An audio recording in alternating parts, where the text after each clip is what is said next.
Vamos abrir as nossas Bíblias, amados irmãos, no livro de Atos dos Apóstolos. Nós entramos no capítulo 12 hoje, e é uma história única esse capítulo 12, mas ele começa no capítulo 11, no finalzinho do capítulo 11, você vai ver o início dessa história, ok? Quando o texto sagrado mostra para a gente, ali no capítulo 11, versículo 27, que alguns profetas desceram de Jerusalém para Antioquia, e Ágabo, um dos profetas, profetizou que haveria uma grande fome em Jerusalém. Então a igreja de Antioquia, onde eles estavam, se reuniu ali para levantar uma oferta para os irmãos pobres de Jerusalém. Aí, nesse momento, Paulo e Barnabé, olha o versículo 30, assim o fizeram, enviando ofertas aos presbíteros pelas mãos de Barnabé e Saulo. E aí acontece o evento do capítulo 12. Por que isso é interessante? Porque provavelmente nessa situação que nós vamos ver aqui hoje à noite, Paulo e Barnabé estariam em Jerusalém quando Pedro foi preso, ok? Não sabemos se quando Tiago tivesse sido preso e também morto, mas com certeza quando Pedro foi preso, Paulo e Barnabé estavam em Jerusalém levando essa oferta maravilhosa. E antes da gente ler o texto, eu queria só que você entendesse como esse texto foi construído. E eu espero que isso te faça se apaixonar pela sua Bíblia ainda mais, ok? Veja, o texto começa com o rei Herodes matando Tiago, mas o texto termina, olha lá embaixo, o outro A lá embaixo, com Deus matando o rei Herodes. Depois sai com o rei Herodes, aprisiona e quer matar quem? A Pedro. Mas olha lá embaixo, o outro B lá embaixo, a igreja surpreendida com a libertação de quem? De Pedro. Depois, Pedro está fortemente aprisionado no C. E então você vê o outro C embaixo. Deus liberta poderosamente a Pedro. Ele está fortemente guardado, mas Deus poderosamente liberta ele. E o centro de tudo, qual é a grande mensagem que nós temos nesse capítulo? O D. A igreja ora intensa e poderosamente. Então, uma maneira extraordinária de escrever, isso é muito comum nos Salmos, ok? Acontece isso aqui também em vários livros que Paulo escreve, e aqui Lucas usa esse recurso maravilhoso para a gente, e ajuda a gente a entender uma coisa. Veja, aqui está o tema central do livro, uma igreja que ora intensa e poderosamente a Deus. Mas outra coisa interessante no nosso texto, quando você vê essa primeira parte do texto, A, B, C, mostra uma ação de Herodes, do inimigo da igreja, mas você vê muito pouco texto bíblico escrito sobre isso. E quando vai falar do poder de Deus, da manifestação da glória de Deus, a partir do ponto D ali para baixo, B, C, D e A, quando você vê isso, você vai ver muito material escrito. E isso tem uma lição para mim e para você. É que você deve sempre dar maior ênfase, não ao que o diabo está fazendo, mas o que Deus está realizando. Que coisa interessante isso, irmão. Às vezes a gente fica dando muita ênfase ao que o diabo está fazendo. O texto não faz isso, a Bíblia não faz isso. A maior ênfase aqui não é o que o diabo faz, mas no poder maravilhoso de Deus. Na sua vida tem que ser assim. Você tem que dar maior ênfase à ação de Deus e não aos problemas. Você tem que dar maior ênfase, maior louvor, maior gratidão. Você precisa ver mais o poder de Deus na sua vida do que os ataques do diabo, ou os sofrimentos, ou as dores, ou os problemas que você passa. Olha, uma simples olhada numa estrutura dessa mostra tanta coisa para a gente, há tanto que aprender aqui. O texto fica claro para a gente, ok? O texto mostra no ponto A que Herodes matou. E aqui você tem um princípio: semear e colher. Não vos enganeis, de Deus não se zomba. Tudo que o homem plantar, ele vai colher. Quem se levanta contra a igreja, Deus vem para defender. Quem mata um servo de Deus, olha, cuidado. Quem vai contra um servo de Deus, olha, cuidado. É o próprio Deus que irá defender o seu servo. Amém, irmão? É Deus que defende você. É Deus que guarda você. É Deus que protege você. É lindo, irmão, esse texto. Agora eu queria te mostrar uma outra coisinha. O outro slide, por favor. Olha só como termina esse texto.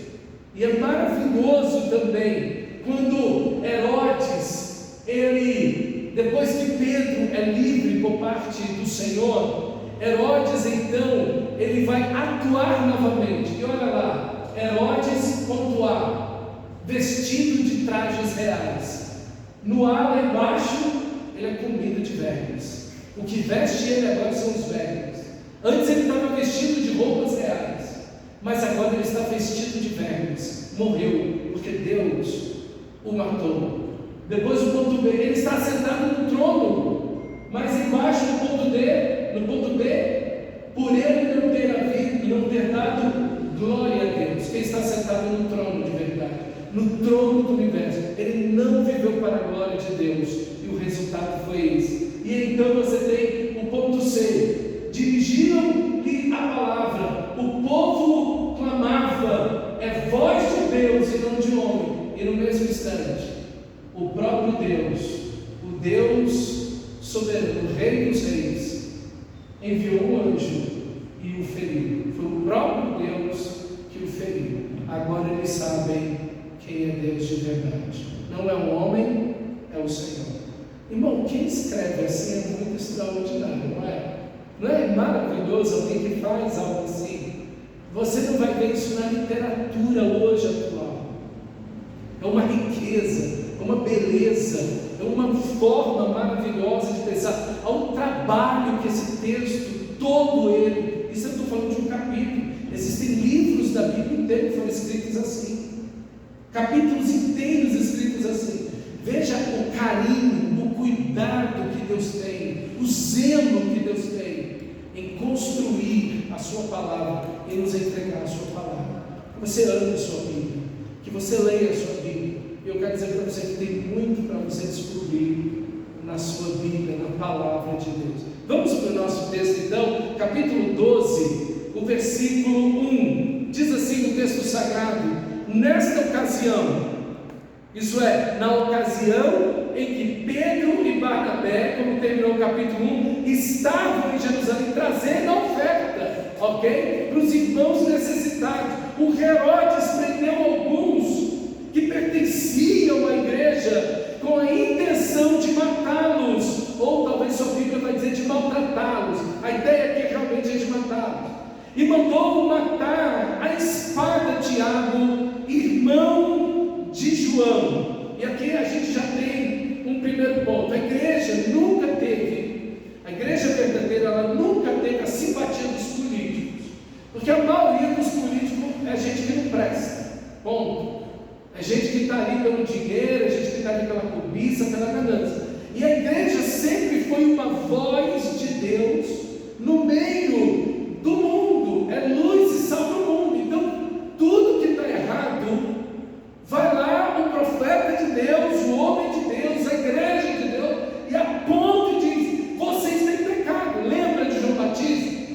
Não te é lícito, Herodes, possuir a mulher do teu irmão. Perdeu a cabeça.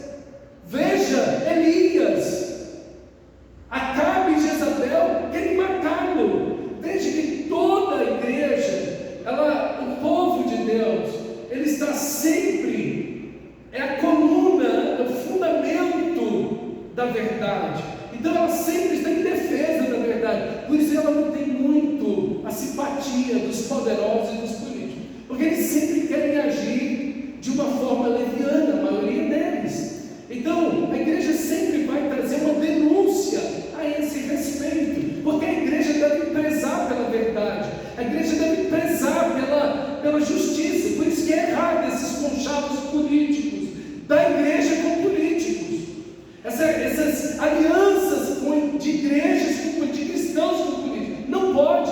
Quando a igreja, ela perde o seu poder de dizer a verdade. Quando você toma um lado da direita ou da esquerda, você fica cego, você entra num ponto cego naquele momento, e você já não consegue denunciar o político de estimação que você escolheu, seja ele que for, federal, distrital, direita, esquerda, não importa o que seja. Você não deve estar nem do lado da direita nem da esquerda, você tem que estar do lado de Cristo, da verdade de Cristo. E quando o seu político fizer uma coisa errada, você tem que denunciar ele. Eu votei nesse aqui, então você denuncia ele do mesmo jeito. E não faz verniz, não, ele tinha uma intenção, ele é boa gente. Olha, todo mundo erra. Não, você não pode validar o erro que um político toma, seja ele quem for. A igreja é a voz profética, ela é a coluna e o fundamento, o alicerce da verdade.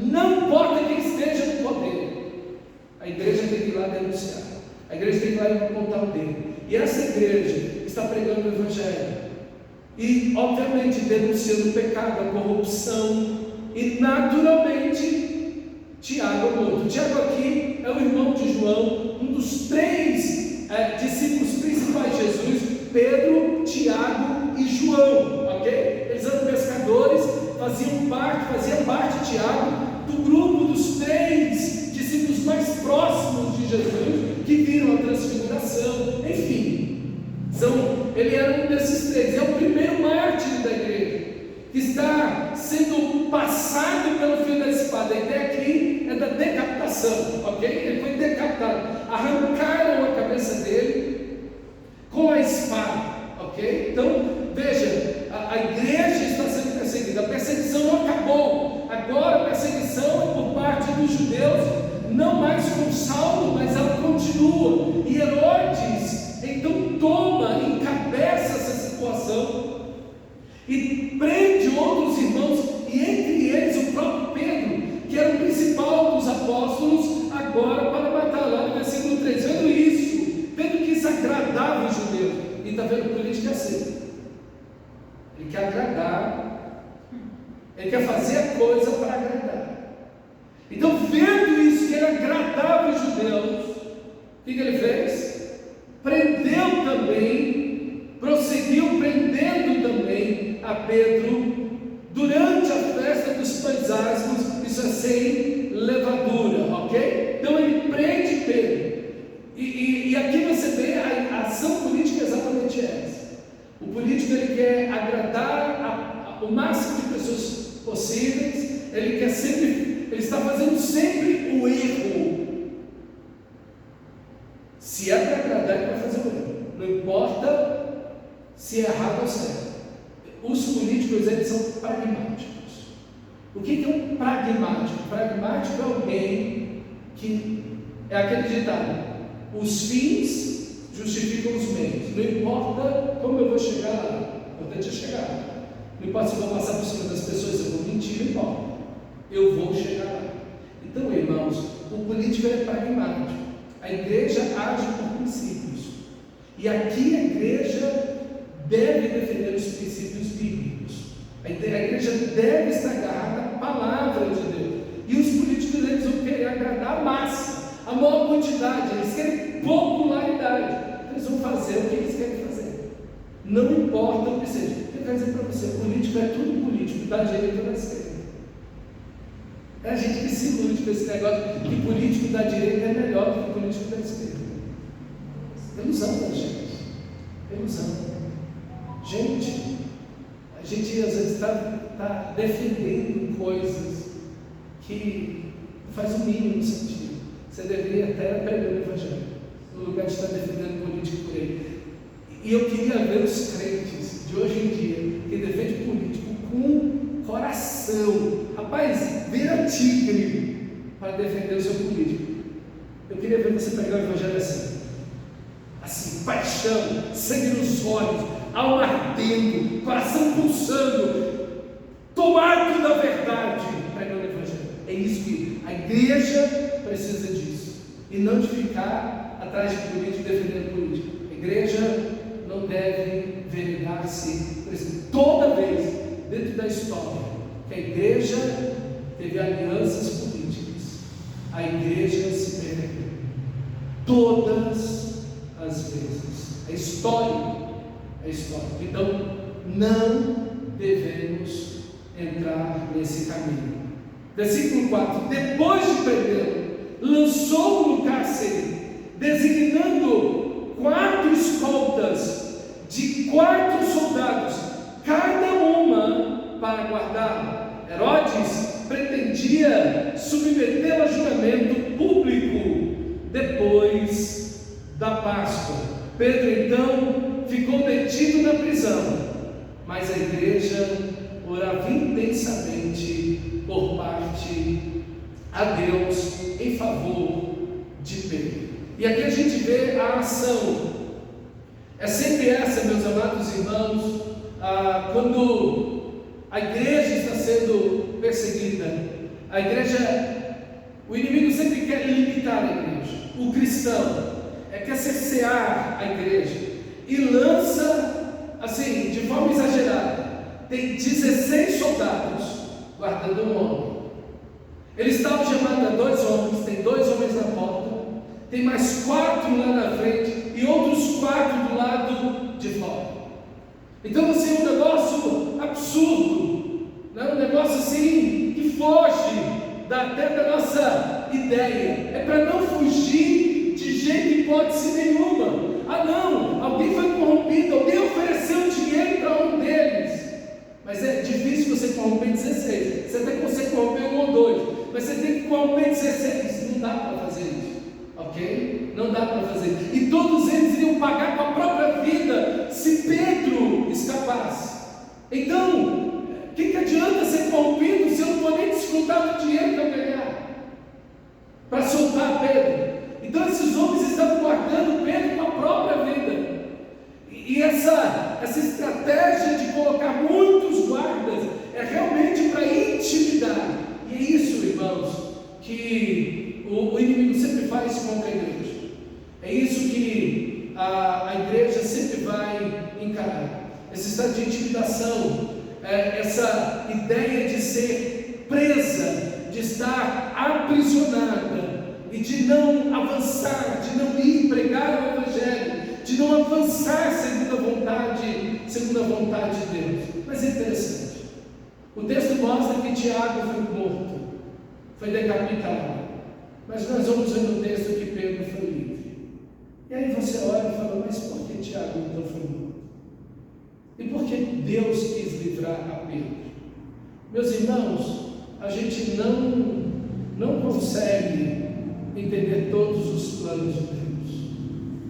E às vezes a única coisa que nós temos que fazer é dizer, Senhor, te adoramos, o Senhor é soberano.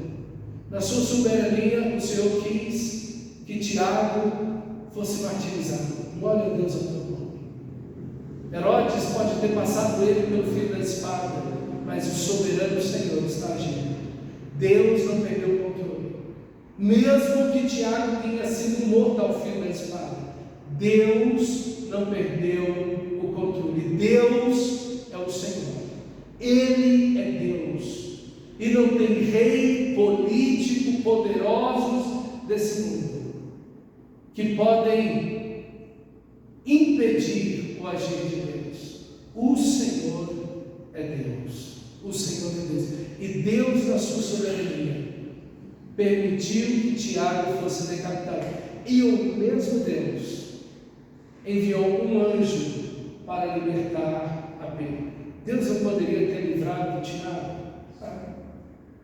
Tiago nem estava preso como Pedro estava preso. Deus poderia ter enviado um anjo lá, Deus poderia ter libertado a Tiago, enfim, Deus poderia ter feito qualquer coisa, mas Deus não quis fazer. E nós precisamos aprender, irmãos, a fazer como Jó. Deus deu, Deus te amou. Deus te ama. Bendito seja o nome do Senhor. Ele deu, Ele te deu. Senhor, estamos gratos a Ti. Estamos gratos a Ti pela vida de Tiago. Ele te serviu a igreja. Nosso amado e querido irmão estava aqui trabalhando, servindo, testemunhando, pregando sobre Cristo. E o Senhor, que usou teu filho tão poderosamente, quis que ele fosse levado, e dessa maneira, uma morte terrível, perdeu a cabeça. Bendito seja o teu nome. A vida dele não estava nas mãos de Herodes, mas estava nas tuas mãos, Senhor. O Senhor é o soberano. O Senhor não perde o controle. O Senhor é Deus. Então, a gente precisa, dentro da nossa própria vida, olhar situações e dizer: Senhor, eu não entendo o que está acontecendo, não entendo por quê essas coisas difíceis, aparentemente ruins, acontecem na minha vida. Não entendo, Senhor, não entendo. Mas bendito seja o teu nome. Quando é pecado, a gente confessa o pecado e admite diante de Deus: Senhor, contra ti pequei e fiz o que era mal. Se eu estou sofrendo isso, é porque eu pequei. É o que Davi diz. Davi está dizendo: Senhor, olha, eu estou passando por isso porque eu pequei contra o Senhor. E o Senhor é puro no teu falar e justo no teu julgar. A culpa é minha, Senhor, não é de mais ninguém. Mas quando você sofre justamente, quando você sofre por estar obedecendo a palavra de Deus, sua vida está ali nas Escrituras Sagradas, obedecendo ao Senhor, vivendo segundo a palavra de Deus, e você está sofrendo, irmão, e não está entendendo. Saiba que a mão soberana de Deus está ali. A mão soberana do Senhor está ali. E quando você pecar e sofrer, saiba que a mão graciosa de Deus está ali para te perdoar, restaurar a sua vida, trazer você de volta para o caminho da verdade, para que você possa alinhar a sua vida no caminho da palavra de Deus. Pastor, eu pequei, eu estou sofrendo pelo meu pecado. Arrependa-se. A esperança, a vida, a perdão, a graça, a misericórdia para mim e para você, para todos nós. Então, não importa se você está sofrendo porque pecou, o que importa é que você se arrependa e abandone o seu pecado, receba do Senhor a misericórdia e viva daí por diante. Como Jesus disse: vai e não peques mais. Vai e não peques mais. Não vai viver a mesma vida, não vai viver como você vivia. Viva outra vida. Mas se você está sofrendo porque está obedecendo a Deus, glorifica a Deus. Glorifica a Deus. Porque você está fazendo a vontade de Deus. A vontade de Deus. Pedro é preso desta maneira, mas havia oração intensamente. O texto diz: mas a igreja orava intensamente a Deus por Pedro. Irmão, deixa eu te afirmar uma coisa: a oração não tem poder. A oração não tem poder. A oração a Deus pode muito em seus efeitos. Porque, irmão, em qualquer lugar que você for tem oração. Budistas, espiritistas, ubandistas, em todo canto, hinduístas, em todas as religiões do mundo há uma espécie, um tipo de oração. As pessoas oram. Mas a oração a Deus, o poder não está na oração, o poder está em Deus, que atende a oração feita em nome de Jesus. Aqui reside o poder da oração. Porque o que as pessoas pegam esse texto e fazem?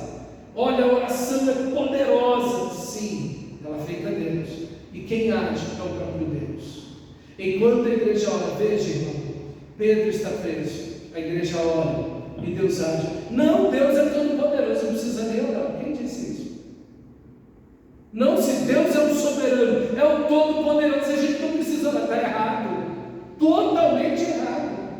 Deus é todo poderoso. Pedro está preso, vamos clamar a Deus.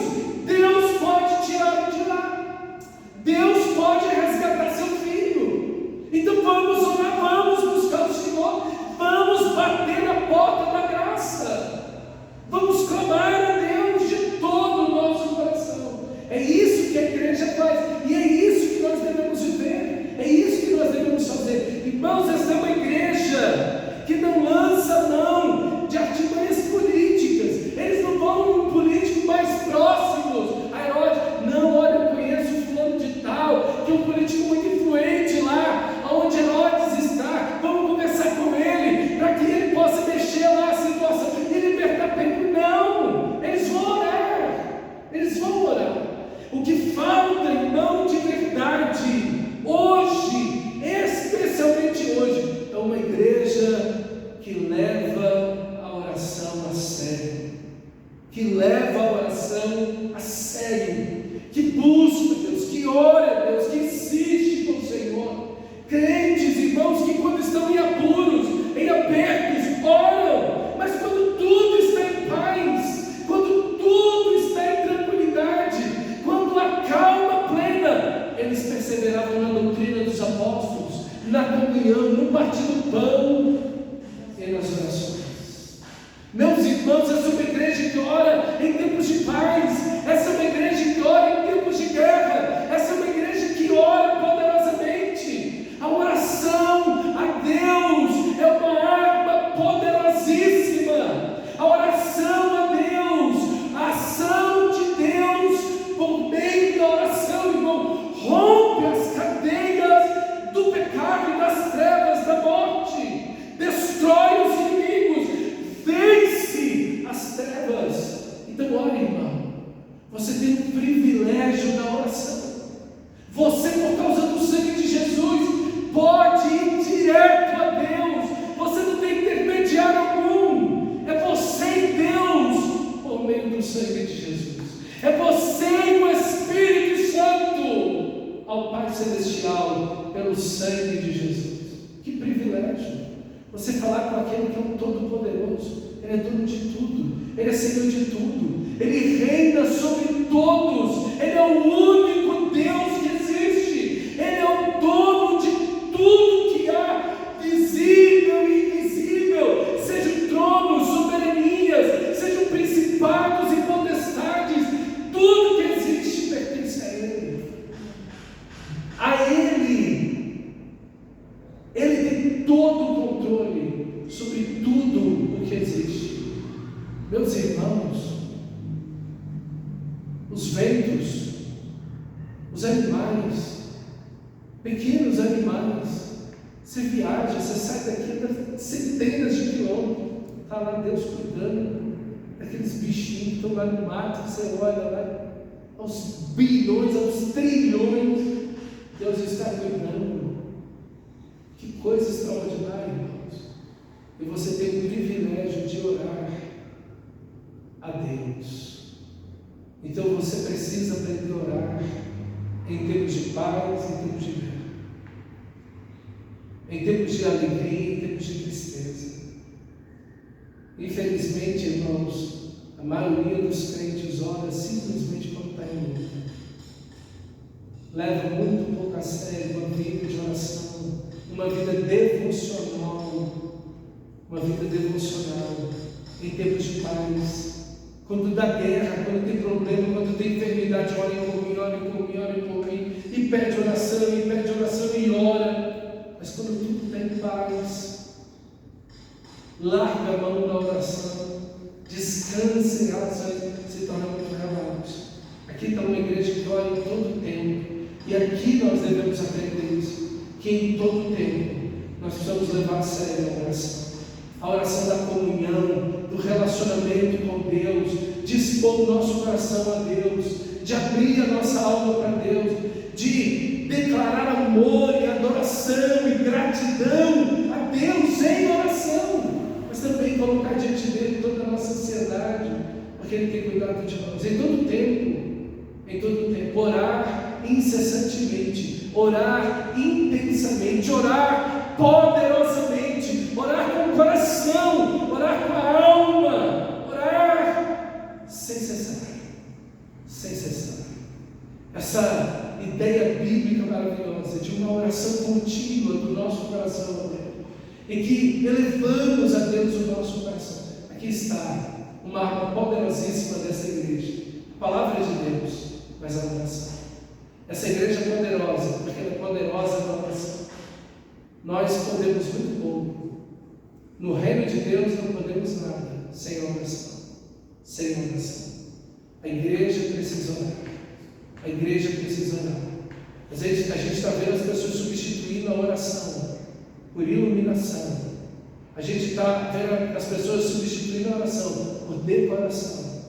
A gente está vendo as pessoas substituindo a oração por misticismos, por crendices. Meus irmãos, nós precisamos orar. Sabe qual é a nossa maior necessidade? Buscar a Deus de todo o coração. Nenhum cristão vai sobreviver espiritualmente sem oração.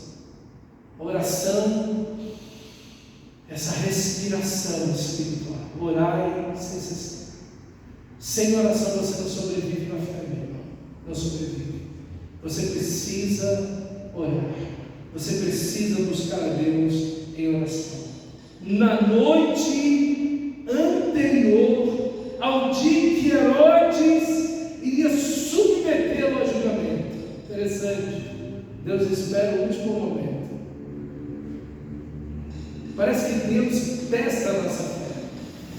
Parece que Deus prova a nossa fé. Parece que Deus quer levar a gente até o limite, para a gente poder crescer na fé, para a gente poder avançar na fé, para que os nossos músculos espirituais se desenvolvam, a nossa fé cresça, a nossa oração se torne mais intensa. Meu Deus, é amanhã. Pedro, amanhã de manhã será levado ao público. Vamos orar. É de hoje para amanhã esse negócio. Precisamos orar ao Senhor. Se oramos intensamente até agora, essa madrugada precisa ser de oração, precisa ser de profunda oração. Precisamos fazer uma vigília, precisamos clamar a Deus, precisamos levantar clamores aos céus, dizendo: Deus faz, Deus opera, Deus realiza, Deus opera milagres, Senhor. Opera milagre. No dia anterior, na noite anterior, a igreja está orando. Pedro estava dormindo entre dois soldados. A gente não sabe se elogia ou critica Pedro aqui. A gente pode elogiar Pedro por causa da fé e descansa em Deus. Dormindo, no dia seguinte eu vou ser morto. Eu estou aqui dormindo, repousando em Deus. Glória a Deus. Eu estou mais para esse lado. Mas Pedro também podia estar orando. Com certeza orou antes de dormir, dizendo: Deus, minha vida está nas tuas mãos. Alguém que repousa sua vida em Deus. Uma fé que repousa em Deus. Não vemos um homem desesperado. Não vemos um homem com medo da morte. Não vemos um crente aqui apavorado, dizendo: eu vou morrer. Ah, meu Deus, eu vou morrer. Não. Um homem sereno aqui, certo da salvação, certo da vida eterna, certo do soberano amor de Deus sobre sua vida. Calmo, em paz, tranquilo, descansando no Senhor. Meus irmãos, é assim que o crente tem que morrer. Calmo em Deus. Calmo em Deus. Sabendo que tudo que ele vai perder aqui, é aquilo que ele vai ganhar na eternidade. Nunca mais vou pecar, mais eu sofrer, estarei com o meu Senhor, aquele, como nós cantamos nessa noite, aquele a quem a minha alma esperou, aquele que eu quis ver por toda a minha vida com os meus próprios olhos. Meus irmãos, que bênção a vida do cristão, que serenidade, que glória, que paz nós vemos na vida de Pedro. Ele está dormindo repentinamente, e olha lá, ele está preso, dormindo entre dois guardas, preso com duas algemas, e sentinelas montavam guarda à porta do cárcere. 16 homens guardando ele. Versículo 7: repentinamente apareceu um anjo do Senhor, e uma luz brilhou na cela. Meus irmãos, Deus é maravilhoso. O grande herói, obviamente, sempre na Bíblia é Deus. É Deus. Mas veja, quando a igreja ela busca o Senhor, quando a igreja ela clama ao Senhor, quando a igreja se volta de coração ao Senhor em oração, Deus age de maneira maravilhosa. Deus envia o seu anjo repentinamente, ninguém está esperando, não é no meu tempo, não é no teu tempo, não é na minha vontade, não é na tua vontade. A gente não tem que pedir para um anjo ir aí, não. Você clama a Deus, você abre o coração para Deus e diz: Deus, cala Pedro, Senhor é teu filho, a gente precisa tanto dele. Ele tem sido uma bênção aqui na nossa família. Olha a vida desse homem aqui, Senhor. Tiago, o Senhor levou. Senhor, não nos deixe sem Pedro, Senhor. Nós precisamos da presença dele aqui com a gente. Ele tem ensinado a gente, ele é um consolo para a gente, é um homem de fé, é um líder maravilhoso, é o nosso pastor, Senhor. Não leva o nosso pastor, não. Fique, mantenha ele aqui com a gente a gente precisa dele. E orando ao Senhor, e orando ao Senhor. Então, de repente, no tempo de Deus, na hora de Deus, quando Deus quiser, como Ele quiser, você não tem que determinar nada. Determina! Não tem que determinar nada. Você não determina nada. Você não manda em Deus. Deus faz o que Ele quer, quando Ele quer. Ele não quis salvar Tiago e levou Tiago. Glória a Deus. E no dia anterior, à noite, Ele resolveu agir. Glória a Deus. E se Ele não agir, glória a Deus, Ele permitiu que fosse assim. Você não determina nada. Você não manda em Deus. Nem eu, nem você, nem ninguém. Sua fé não manda em Deus. A oração não move a mão de Deus. Isso tudo é bobagem. Isso tudo é balela. Essa gente aí está falando que não sabe. A oração não move nada. Deus, na sua misericórdia, ouve a oração. Deus, na sua bondade, ouve a nossa oração. Uma oração que é feita e que nem sempre é perfeita, como nós vamos ver. Uma oração que não é perfeita, porque quando a oração foi respondida, que é isso, meu? Você ficou doido? Está dizendo que Pedro está do lado de fora da casa? Veja que a oração não é acompanhada muitas vezes de uma fé perfeita. Então você vê a graça de Deus agindo, a sua misericórdia agindo, ok? Então, veja aí, repentinamente apareceu um anjo do Senhor, e uma luz brilhou na cela, iluminou tudo. Ele tocou no lado de Pedro e o acordou. Depressa, levante-se, disse o anjo a Pedro. Então as algemas caíram dos punhos de Pedro, e o anjo lhe disse: vista-se e calce as sandálias. Pedro assim fez, e o anjo ainda lhe disse: põe a capa e siga-me. Veja, irmãos, o poder de Deus. Irmão, quando Deus age, não tem cadeia. Quando Deus age, não tem enfermidade. Quando Deus age, não tem barreira, não tem demônio, não tem diabo, não tem ser humano, não tem rei, não tem poderoso, não tem rico, não tem político, não tem ninguém. Deus está acima de tudo. Não tem 16 guardas guardando aquele homem. Deus é soberano. Deus é soberano. E é isso que deve encher o nosso coração na hora da oração. Esse Deus Todo-Poderoso deve encher o nosso coração. Deus é o Todo-Poderoso, mas Ele é o Deus de toda graça. Pedro vai dizer isso, mas o Deus de toda a graça. Quando ele escreve a epístola dele, essa é a expressão dele. Com certeza ele lembra também desse momento. O Deus de toda graça, que me livrou. Ele rompe as cadeias, Ele destrói os empecilhos, Ele vence as enfermidades. A pessoa está no fio da espada, no fio da morte. Há um fio de cabelo que separa essa pessoa da vida agora para a eternidade. Confia no Senhor. Se Deus quiser, se essa é a vontade dele, Ele vai livrar e vai trazer essa pessoa. Se não for, Ele vai deixar partir para a glória. E você vai louvar o Senhor de qualquer forma, maneira. Você vai engrandecer o nome do Senhor. Versículo 9. Quando ele saiu, Pedro seguiu, mas não sabia que era real o que se fazia por meio do anjo. Tudo lhe parecia uma visão. Pararam pela primeira e pela segunda, passaram pela primeira e pela segunda guarda, e chegando ao portão de ferro, então passaram os 16 homens que davam para a cidade. Este se abriu por si mesmo para eles, e eles passaram.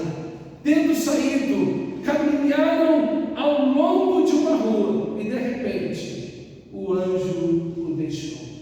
Então Pedro caiu em si e disse: agora sei, sem dúvida alguma, que o Senhor enviou o seu anjo e me libertou das mãos de Herodes e de tudo o que o povo judeu esperava.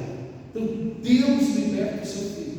Não importa quantas guardas existem, quantos portões de ferro, quantas cadeias existem, não importa a dificuldade, o nosso Deus é o Todo-Poderoso. Então ore a Ele, clame a Ele, ore a Ele, diga: Deus, faz a tua vontade. A tua vontade é melhor, a tua vontade é perfeita e agradável. Cumpre a tua vontade, realiza a tua vontade, Senhor. Glorifica o teu nome, Senhor. Glorifica o teu nome. Clama ao Senhor, porque Ele é o Deus Todo-Poderoso. Ele é o Senhor, e para Ele não há nada difícil, muito menos impossível.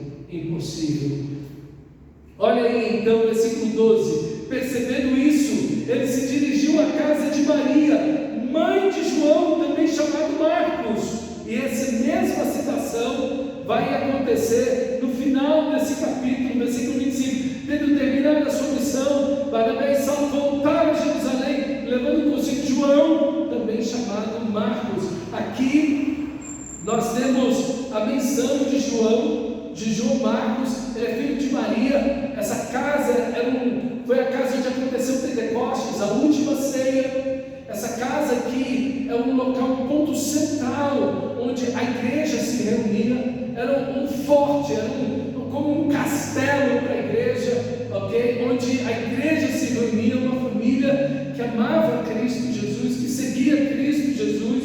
E aqui nós temos o privilégio, João Marcos teve o privilégio de, desde a adolescência, conhecer Jesus, ter visto a Santa Ceia, ver a Santa Ceia na sua casa.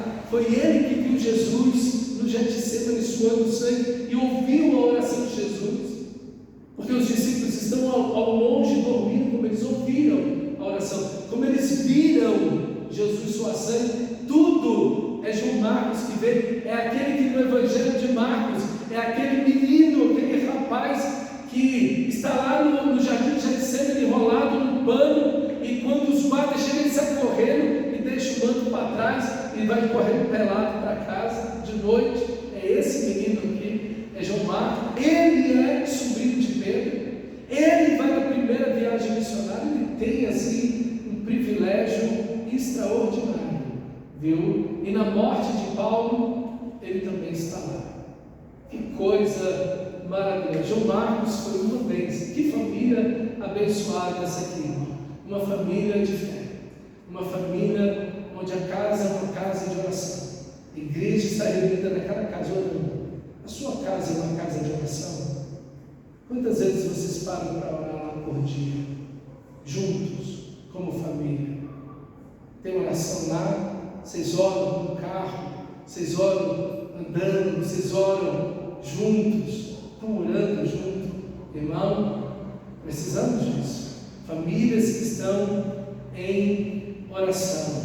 Então, percebendo isso, ele se dirigiu à casa de Maria, mãe de João, também chamado Marcos, onde muita gente havia se reunido e estavam orando.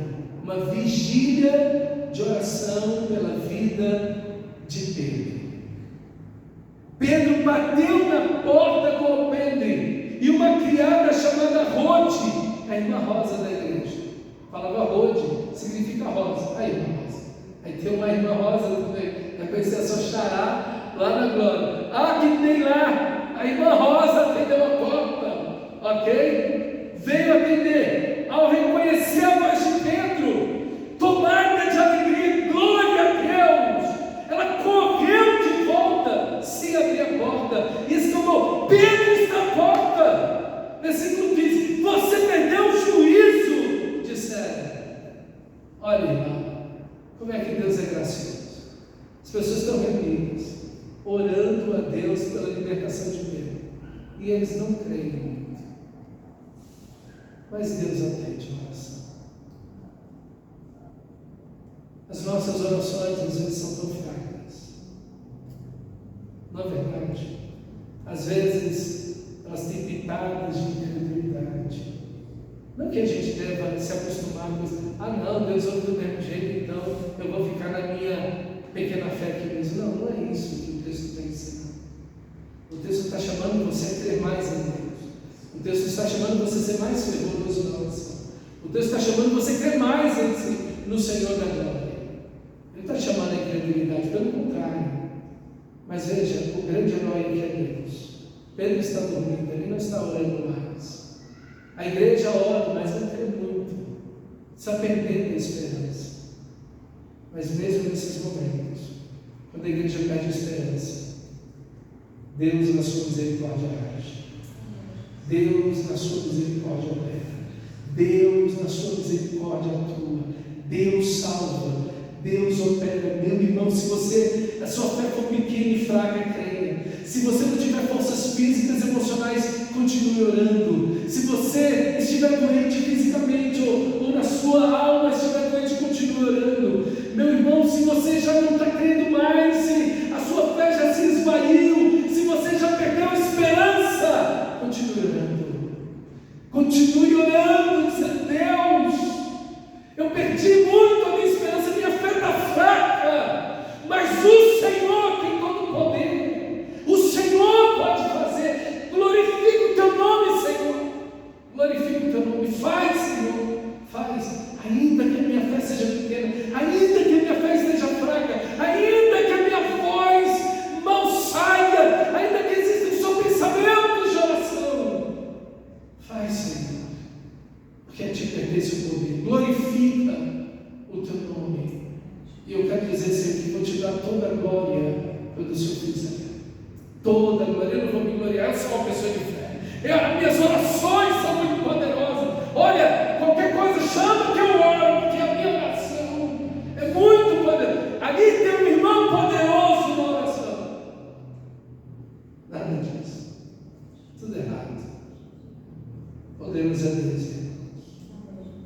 Poderoso é o Senhor. Você não é poderoso em oração. Eu não sou poderoso em oração. Poderoso é Deus, que atende as nossas orações parcas, poucas, fracas e às vezes incrédulas. Deus é bom, Deus é gracioso, Deus é poderoso. Glórias sejam a Deus. A glória não é de Pedro, a glória não é da igreja, a glória é de Cristo. A glória de Deus. Então não fico ali, eu sou uma pessoa de muita oração. A minha oração. Não, irmão.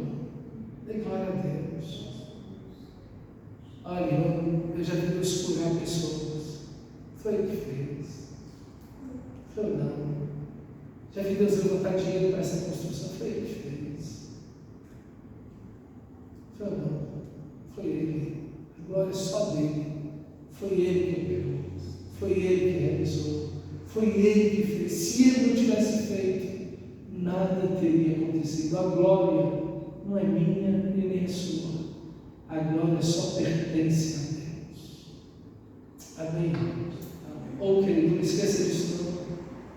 Não esqueça disso não. Não roube a glória de Deus não. Não faça como Herodes, que não deu glória a Deus. Quem não dá glória a Deus é comida de velhos. Não faça isso não, dê glória a Deus. Amém, querido? Dá glória a Deus. E pronto, foi Ele que fez, foi Ele que realizou. Perdeu o juízo, dizendo no versículo 15. No entanto, ela insistia em afirmar que era Pedro, então disseram, deve ser o anjo dele, o anjo de Pedro que está guardando o Senhor, o anjo do Senhor é meu guardando aqueles que têm Deus vivo. Então a ideia aqui era que, e a ideia é essa, né? Que o anjo do Senhor estaria acampando ao redor de cada um dos seus filhos. Pedro, no entanto, continuou batendo na porta. Se fosse um anjo, passava pela porta. A porta abria sozinha, mas quem está lá batendo? Gente, essa mulher não vai entender, não. Quando abriram a porta, ficaram perplexos. Que grande festa a gente tem.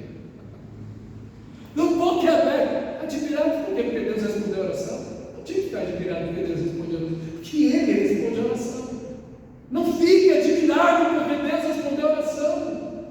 Creia no Deus Todo-Poderoso. Ele responde a nossa oração. Glória a Deus por isso. Não fique perplexo.